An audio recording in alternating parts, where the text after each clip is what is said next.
मुश्किलों से भाग जाना आसान होता है, पर हर मुश्किल जिंदगी का इम्तिहान होता है। रोने वालों को कुछ नहीं मिलता इस दुनिया में, हंसने वालों के कदमों में तो जहान होता है। हंसने वालों के कदमों में जहान होता है। आज हम जीवन के एक महत्वपूर्ण सूत्र पर सीखने और समझने का अभ्यास करते हैं। अगर कोई मुझसे पूछे कि इस दुनिया में सबसे बड़ा उपहार कौन सा है, इस दुनिया में सबसे बड़ा तोहफा कौन सा है, तो मैं प्यार से कहूँगा इस जीवन से बढ़कर इस दुनिया में कोई बड़ा उपहार नहीं है, इस जीवन से बढ़कर और कोई बड़ा तोहफा नहीं है। मानता हूँ कि इस दुनिया में हर चीज़ की कीमत है, धन की कीमत है, पत्नी की कीमत है, बच्चों की कीमत है, मकान, दुकान, जमीन, जायदाद, सब की कीमत है, पर सबसे बड़ी कीमत इस जीवन की है। करोड़ों का मूल्य है, अगर ये जीवन ही न रहे तो करोड़ों भी कौड़ी जैसे हो जाया करते हैं। इसलिए जीवन सबसे बड़ा उपहार है। तो आज हम इस जीवन के बारे में समझते हैं कि वास्तव में ये जीवन है क्या। ये जीवन है क्या। अगर कोई मुझसे पूछे कि जीवन क्या है, तो एक लाइन में बताना चाहूँगा, तो जीवन बहती हुई जलधारा है। जीवन क्या है? बहती हुई जलधारा है। गंगा बहती है, अगर गंगा को सही दिशा न मिले तो गंगा भटक जाएगी और उसका कोई परिणाम उसे हाथ नहीं लगेगा। पर गंगा को अपना लक्ष्य मालूम है, गंगा को अपना उद्देश्य मालूम है, इसलिए गंगा किधर भी जाए, इधर उधर उधर उधर, पर अंततः तो वो गंगा सागर में पहुंच जाती है और गंगा से गंगा सागर बन जाती है। ठीक वैसे ही हम सोचें कि हमारे जीवन का लक्ष्य क्या है, हमारे जीवन का उद्देश्य क्या है। अगर हमने अपने जीवन का उद्देश्य मिल गया, लक्ष्य मिल गया, तो हम भी गंगा से गंगा सागर बन जाएंगे, इंसान से भगवान बन जाएंगे, मानव से महामानव बन जाएंगे। और अगर हमें अपना लक्ष्य नहीं मिला तो हम भी इस दुनिया में खत्म हो जाएंगे। लाखों लोग आते हैं और लाखों लोग चले जाते हैं, लेकिन कुछ ही लोग ऐसे होते हैं जिन्हें दुनिया याद रखा करती है। वो लोग कौन होते हैं? जिन्हें अपना लक्ष्य मिल जाता है, जिन्हें अपना उद्देश्य मिल जाता है, जो अपने लक्ष्य को पहचान लेते हैं, अपने उद्देश्य को पहचान लेते हैं कि ये मेरे जीवन का लक्ष्य है, और वो उसके पीछे पूरी शिद्दत से लग जाते हैं, पूरी शिद्दत से लग जाते हैं, और परिणाम उनके हाथ में सफलता आ जाती है और सभी लोग उनको सलाम किया करते हैं। आज हम सोचें कि हमारे जीवन का लक्ष्य क्या है, हमारे जीवन का उद्देश्य क्या है। सभी अपने आप से पूछिए कि मेरे जीवन का लक्ष्य क्या है, मेरे जीवन का उद्देश्य क्या है, मैं इस दुनिया में क्यों आया हूं, मैं इस दुनिया में क्यों आया हूं। हर जीव इस दुनिया में यूनिक होता है, हर कोई अपने आप में अद्वितीय है, हर कोई अपने आप में यूनिक है। भगवान ने अगर हमें इस दुनिया में भेजा है, या प्रकृति ने या कर्मों ने हमें इस दुनिया में भेजा है, तो इसके पीछे कोई ना कोई हमारा उद्देश्य जरूर है। बिना कारण के कोई कर्म नहीं होता है, हर चीज के पीछे कोई ना कोई कारण जरूर होता है। तो हम अपना कारण खोजें कि मेरे जीवन का कारण क्या है, मेरे जीवन का लक्ष्य क्या है। अगर हम अपने जीवन के लक्ष्य को समझ जाएंगे तो इस जीवन को भरपूर जीने में सफल हो जाएंगे। कितनी गजब की बात है, कुछ लोग तो इस जीवन को भरपूर जीना चाहते हैं, और कुछ लोग ऐसे हैं जो मरना चाहते हैं। मालूम है कौन लोग जीना चाहते हैं और कौन लोग मरना चाहते हैं? जिन्हें अपने जीवन का लक्ष्य मालूम होता है वो इस जीवन को भरपूर जीना चाहते हैं, और जिन्हें अपने जीवन का कोई लक्ष्य पता नहीं होता है, उन्हें लगता है जीने से क्या मतलब, मर जाना ही अच्छा है। जिन्हें अपना लक्ष्य मिल जाता है वो इस दुनिया में अमीरी को छू लेते हैं, सफलता को छू लेते हैं, और जो अपने लक्ष्य को मालूम नहीं कर पाते वो गरीब के गरीब ही रह जाते हैं। जिन्हें अपने लक्ष्य का पता है वो इस दुनिया में देवता बन जाते हैं, और जिन्हें अपने लक्ष्य का पता नहीं होता वो जैसे आए हैं वैसे ही चले जाते हैं। पशु जीवन भर पशु रहता है, पशु जीवन भर पशु ही रहता है, और देवता जीवन भर देवता ही रहता है। पर इंसान के पास ये खासियत है कि अगर वो ऊपर उठे तो वो फरिश्ता बन जाता है, और अपने आप को उठाने के लिए तैयार ना हो तो वो पशु जैसा बन जाया करता है। फैसला तो करना ही होगा, फैसला तो करना ही होगा। याद रखिए, अगर हम सफलता का फैसला नहीं करेंगे तो हमें असफल होने के लिए तैयार रहना होगा। अगर हम आगे बढ़ने का फैसला नहीं करेंगे तो हमें पीछे रहने के लिए तैयार रहना होगा, क्योंकि जीवन में दो ही विकल्प है, या तो करो या मरो। जीवन में दो ही विकल्प है, या तो आगे बढ़ो या फिर पीछे रह जाओ। अगर आप कोई फैसला नहीं करेंगे तो पीछे रह जाएंगे, और फैसला करेंगे तो आपके आगे बढ़ने की राह खुलनी शुरू हो जाएगी। तो हमें चुनाव करने की भगवान ने छूट दी है कि बेटा तू जो चाहे वो कर सकता है, तू जो चाहे वो बन सकता है। और अगर तूने चुनाव नहीं किया तो जैसा है वैसा ही रह जाएगा। हकीकत यह है कि इस दुनिया में 90% लोगों को पता ही नहीं है कि वो क्यों आए हैं, वे क्यों जी रहे हैं, वे क्या कर रहे हैं। 90% लोगों को पता नहीं है, बस भीड़ में आए हैं और वापस भीड़ में ही चले जाएंगे। भीड़ में आए हैं और भीड़ में ही चले जाएंगे। 90% लोगों को पता ही नहीं चल पाता है कि वो इस दुनिया में क्यों आए हैं और उन्हें क्या करना है, ये समझ ही नहीं पाते हैं, और जैसे आए हैं वैसे ही चले जाया करते हैं। आपको मालूम है हमारी ज़िंदगी लगभग कितने साल की है? एवरेज 80 साल, 90 साल ज़्यादा से ज़्यादा। तो इस 80 साल के इस मनुष्य जीवन में आपको मालूम है हमारे खाने में कितने साल चले जाते हैं? 24 घंटे में कुछ समय खाते हैं, लेकिन अगर उनको जोड़ेंगे तो आपको पता चलेगा कि हमारी ज़िंदगी के 5 साल, कितने? 5 साल केवल खाने में ही ख़त्म हो जाते हैं। फिर उसके बाद आता है सोना। सोने में कितने साल जाते हैं हमारे? लगभग 20 साल हमारे सोने में चले जाया करते हैं। पढ़ने में कितने साल जाते हैं? लगभग 20 साल पढ़ने में चले जाते हैं। और धंधा करने में कितने साल चले जाते हैं? लगभग 20 साल धंधा करने में चले जाते हैं। तो काउंटिंग कीजिए कितने हुए? 5 साल खाने में, 20 साल सोने में, कितने हुए? 25। 20 साल पढ़ने में कितने हुए? 45। फिर 20 साल कमाने में कितने हुए? 65। 65 साल तो हमारे चले गए, पीछे कितने बचे? लेकिन मैं राज की बात ये बताना चाहूँगा कि भले ही पीछे 10 या 15 साल बचे हैं, लेकिन जिन्हें अपने जीवन का लक्ष्य मालूम होता है वो इस 10-15 साल में भी इतना करके चले जाते हैं कि दुनिया उनको सलाम करती है। और जिन्हें अपने जीवन का अता पता नहीं होता, उनकी ये 15 साल भी तेरी मेरी में, इधर उधर में, लड़ाई झगड़े में ख़त्म हो जाते हैं, और अपने जीवन में वो कुछ भी हासिल नहीं कर पाते हैं। एक व्यक्ति का अपनी पत्नी से झगड़ा हो गया, मूड खराब, दिमाग खराब, वो अपने घर से बाहर निकल गया। चलते चलते एक नदी आई तो वो नदी पर वहाँ पर बैठ गया, और उसे गुस्सा इतना आ रहा था कि उसने पत्थर उठाए और नदी में फेंकने लगा। नदी में फेंकने लगा, उसने कुछ पत्थर नदी में फेंके, तभी नदी में से एक मेंढक निकला। नदी में से एक मेंढक निकला और उसने इंसान से कहा, अरे ये इंसान, ये तू क्या कर रहा है? अपनी वाली के चक्कर में मेरी वाली का माथा फोड़ दिया।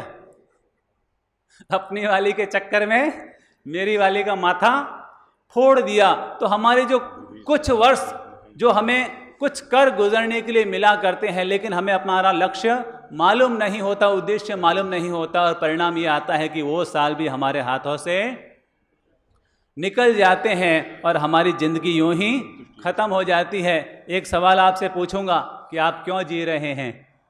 हकीकत बताऊं? क्योंकि अभी तक मरे नहीं हैं। अभी तक मरे नहीं हैं, इसीलिए जी रहे हैं। दूसरे भी जी रहे हैं, इसलिए हम भी जी रहे हैं। लेकिन जीवन जीने का कोई अता पता नहीं है। हमें अपने आप से सवाल करना होगा कि मैं क्यों जी रहा हूँ, मैं क्यों जी रहा हूँ। हमें अपने आप से ये सवाल करना होगा। हो सकता है 10 साल में जवाब मिल जाए, हो सकता है 20 साल में जवाब मिल जाए, हो सकता है 30 साल में जवाब मिल जाए, हो सकता है 40 में, 50 में। लेकिन अगर अपने आप से पूछेंगे तो जवाब जरूर मिलेगा। लेकिन जो अपने आप से पूछेगा ही नहीं तो उसको जवाब ही नहीं मिल पाएगा। तो अपने आप से जरूर पूछे कि मैं क्यों जी रहा हूं। कहते हैं, आपने मोहनदास गांधी के बारे में सुना है? कहते हैं कि जब वो अफ्रीका गए और अफ्रीका में एक ट्रेन में यात्रा कर रहे थे और कहते हैं कि कुछ अंग्रेजों ने उनको खड़ा करके ट्रेन से बाहर फेंक दिया। ट्रेन से बाहर फेंक दिया। जब मोहनदास गांधी को ट्रेन से बाहर फेंका तो उसी दिन उनको अपने जीवन का लक्ष्य मिल गया, उसी दिन उनको अपने जीवन का उद्देश्य मिल गया और उन्होंने संकल्प लिया कि हे अंग्रेजों, जैसे तुमने मुझे इस चलती हुई ट्रेन से बाहर फेंका है, एक दिन ऐसा आएगा जब मैं अपने भारत से तुम अंग्रेजों को भी बाहर फेंक दूंगा। और वो अपने लक्ष्य के पीछे लग गए और कहते हैं कि उसी मोहनदास गांधी से महात्मा गांधी का जन्म हो गया। जब इंसान को अपना लक्ष्य मिलता है तो फिर वो मोहनदास नहीं रहता, वो मोहनदास भी महात्मा बन जाया करता है। इसलिए अपने आप से सोते समय या दिन में एक बार ये सवाल जरूर पूछ लिया करें कि मैं क्यों जी रहा हूं। मैंने भी अपने आप से ये सवाल पूछा कि मैं क्यों जी रहा हूं, तो मुझे अंदर से जवाब आया, मैं प्रेम, शांति और आनंद के लिए जी रहा हूं। मैं शांति और आनंद के लिए जी रहा हूं। मेरे जीवन का उद्देश्य है शांति और आनंद से जीना, और जो भी मेरे संपर्क में आते हैं उनको भी शांति और आनंद से जीने की कला सिखाना। लेकिन मेरा जीवन का लक्ष्य इतना ही नहीं है शांति आनंद से जीना। मेरे जीवन का लक्ष्य है कि आनंद से परम आनंद तक पहुंचना, आनंद से परम आनंद तक पहुंचना। क्योंकि अभी जो मेरा आनंद है वो तो खंडित हो जाता है, अभी जो मेरा जो आनंद है वो खंडित हो जाता है। कभी कोई परिस्थिति ऊपर नीचे हुई तो मन विचलित हो जाता है, कभी किसी ने कुछ बुरा कह दिया तो मन विचलित हो जाता है, कभी किसी ने अपमान किया तो मन ऊपर नीचे हो जाता है। तो अभी शांति और आनंद से तो जी रहे हैं, लेकिन वो शांति और आनंद बार बार खंडित हो जाती है, बार बार विचलित हो जाती है। तो उस आनंद से परम आनंद तक पहुंचना कि दुनिया चाहे इधर से उधर हो जाए लेकिन हमारा आनंद कभी खंडित ना हो पाए। और इसलिए मैंने अपने पूरे जीवन का टारगेट आगे बना दिया है कि मुझे कैसे अपने जीवन में आगे बढ़ना है और उस लक्ष्य तक कैसे पहुंचना है। आप भी अपने आप से पूछिए कि मेरे जीवन का लक्ष्य क्या है, उद्देश्य क्या है, और मुझे वहां तक कैसे पहुंचना है, मुझे वहां तक कैसे पहुंचना है। क्योंकि ये बातें स्कूल में नहीं सिखाई जाती, ये बातें किसी किताब में लिखी हुई नहीं होती है, ये हमें खुद ही खोजनी होती है। स्कूल में क्या सिखाया जाता है? स्कूल में नौकर बनना सिखाया जाता है या फिर ज़्यादा से ज़्यादा धन कमाना सिखाया जाता है। इसके अलावा और स्कूल में कुछ नहीं सिखाया जाता। लेकिन जीवन को कैसे जीना ये तो कहीं और ही सीखने को हमें मिला करता है। तो हम अपने आप से पूछें कि हमें अपने जीवन में क्या करना है, क्या बनना है। एक सामान्य औसत व्यक्ति को अगर हम देखें तो इंसान की जिंदगी 4 चीज़ों में ख़त्म हो जाती है। नंबर 1 पढ़ाई करने में, फिर उसके बाद नंबर 2 कमाने में, नंबर 3 कमाने के बाद उसकी शादी हो जाती है, फिर वो क्या करता है, जैसे तैसे एक मकान अपने लिए खड़ा करता है, उसके बाद अपने बच्चों की शादी, और फिर उसके बाद अपने बच्चों की पढ़ाई, और पढ़ाई के बाद बच्चों की शादी, और ज़्यादा से ज़्यादा अपने लिए कोई शानदार कार खरीद लेना। एवरेज इंसान की ये 4-5 कामों में उसकी पूरी जिंदगी निकल जाती। इससे ज़्यादा हम कुछ कर नहीं पाते हैं। लेकिन सिर्फ इतना ही नहीं है, अनेक लोग इससे भी आगे बढ़ने में सफल हो पाते हैं। लेकिन वही लोग सफल हो पाते हैं जो अपने आप से बार बार पूछते हैं कि मेरे जीवन का लक्ष्य क्या है, मेरे जीवन का उद्देश्य क्या है। याद रखिएगा, अगर आप अपने जीवन का उद्देश्य तय नहीं करेंगे, अगर आपके जीवन का कोई उद्देश्य नहीं है, तो मानकर चलना आप सिर्फ लोगों के उद्देश्य को पूरा करने का जरिया भर बन जाएंगे। आप दूसरों के उद्देश्यों को पूरा करने का केवल जरिया भर बन जाएंगे, क्योंकि आपका खुद का कोई अपना लक्ष्य नहीं है। तो हम लोग, भारत के लोग क्या है, केवल महापुरुषों की पूजा करते हैं, केवल महापुरुषों की माला फेरते हैं कि वो इतने महान थे, वो इतने महान थे, उन्होंने ये किया, उन्होंने वो किया, उन्होंने वो किया। केवल महापुरुषों का नाम लेने से भला होने वाला नहीं है, केवल महापुरुषों की माला फेरने से भला होने वाला नहीं है। महापुरुष हमें ये नहीं कहते कि तुम मेरी माला फेरो, वो कहते हैं अगर करना है तो खुद महावीर बनो। वो क्या कहते हैं? खुद महावीर बनो। महापुरुष नहीं कहते कि हमारा नाम लो या हमारी माला फेरो या हमारी पूजा करो। महापुरुषों की तो एक ही प्रेरणा है कि अपने जीवन का लक्ष्य निश्चित करो और खुद महापुरुष बनने की कोशिश करो, ताकि तुम्हें हमारा नाम लेने की जरूरत ना रहे, लोग तुम्हारा नाम ले कि वास्तव में ऐसा भी कोई व्यक्ति हुआ। तो हम सोचें कि हमारे जीवन का लक्ष्य क्या होना चाहिए। अगर सार रूप में देखें तो हमारे जीवन के 5 लक्ष्य होने चाहिए। नंबर 1, पहला लक्ष्य होना चाहिए वो है भौतिक लक्ष्य। पहला क्या है? भौतिक लक्ष्य। भौतिक लक्ष्य में हमारा स्वास्थ्य आता है। क्या आता है? हमारा स्वास्थ्य। भौतिक लक्ष्य में आता है हमारा मकान। भौतिक लक्ष्य में आती है हमारी कार, यानी लग्जरी लाइफ। ये लग्जरी लाइफ ये हमारे जीवन का भौतिक लक्ष्य है। लेकिन हकीकत ये बताऊं कि 95% लोग केवल इस भौतिक लक्ष्य में ही पूरी जिंदगी स्वाहा कर देते हैं। तो ये तो जिंदगी का केवल 20% है। कितना है ये? 20% है। हमें अपने आप को स्वस्थ रखना चाहिए और ज़्यादा से ज़्यादा धन कमाना चाहिए, ज़्यादा से ज़्यादा सुख सुविधाओं को बटोरना चाहिए। ये हमारे जीवन का भौतिक लक्ष्य हुआ। और दूसरा है वो है हमारे जीवन का दूसरा लक्ष्य है मानसिक। क्या है? मानसिक लक्ष्य, यानी अपने दिमाग को प्रशिक्षित करना।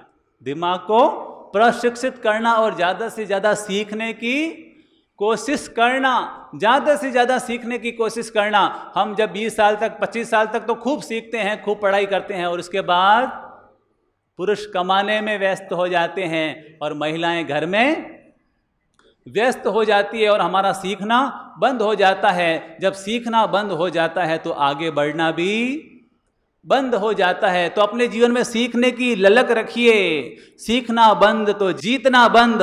हौसलों के तरकस में कोशिश का तीर जिंदा रखो। हार जाओ जिंदगी में सब कुछ, पर जीतने की उम्मीद हमेशा जिंदा रखो। पर जीतने की उम्मीद हमेशा जिंदा रखो। तो दूसरा लक्ष्य क्या है हमारा? मानसिक लक्ष्य। वो है सीखना।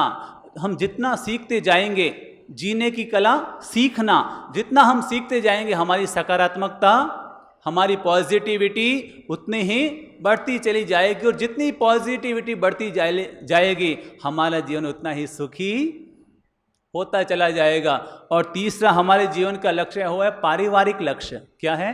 पारिवारिक लक्ष्य। हम परिवार के बीच में रहते हैं। हमारे माता है, पिता है, पति है, पत्नी है, पुत्र है, बेटा है, बेटी है। तो ये हमारा तीसरा हुआ पारिवारिक लक्ष्य, यानी कि हमारे परिवार में जो भी लोग हैं उनको अपनी ओर से खुशियाँ देना। ये हमारा तीसरा लक्ष्य है। और हमारा चौथा लक्ष्य है सामाजिक लक्ष्य। कौन सा लक्ष्य?